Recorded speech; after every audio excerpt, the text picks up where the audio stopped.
Harvey Weinstein's conviction in 2020 for sex crimes was seen as a big victory for the Me Too movement. But now that the former movie mogul's conviction has been overturned by New York's highest court, some legal experts say they're actually not surprised. All right, with us now, Deborah Tuerkheimer, a former Manhattan prosecutor who's now a law professor at Northwestern. Professor, thanks for joining us. Good to be here. So there seems to be two reactions, basically. The lay person who is shocked by it and someone with a legal background who says, you know, I'm actually not too surprised this was overturned. Can you walk us through your reaction from the legal perspective?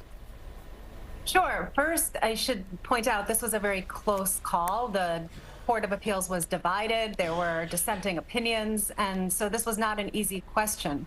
But in general, the law does not allow what's called prior bad acts to come into evidence. Other witnesses who are not victims of the crimes charged to come into evidence. And that's a rule that has exceptions.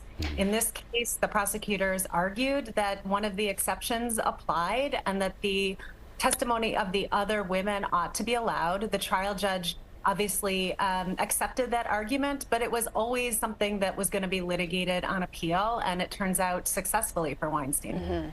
So Weinstein, who's sentenced last year in LA to 16 years for charges of rape and sexual assault, I mean, what impact does this overturning have on that trial? Because it similarly used this prior bad acts witnesses. Right. There's no binding effect. This is not precedential. This was a New York court, and its ruling doesn't in any way kind of dictate what the California courts will do with Weinstein's appeal. But as you say, this raises some of the same issues, some of the same questions. California, like New York, has a rule that generally disallows character evidence or prior bad acts evidence with exceptions. The law in New York is quite defendant-friendly. It may be that the differences in state law do actually make a difference here, but we won't know for quite some time. And the Manhattan DA saying they do plan to retry Weinstein. How do you see a second trial going?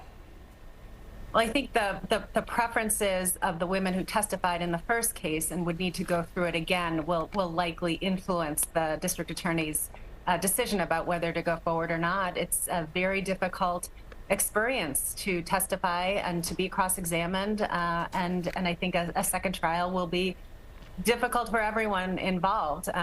We'll see whether it happens. Yeah, very interesting. Professor, thank you so much for joining us. Thank you.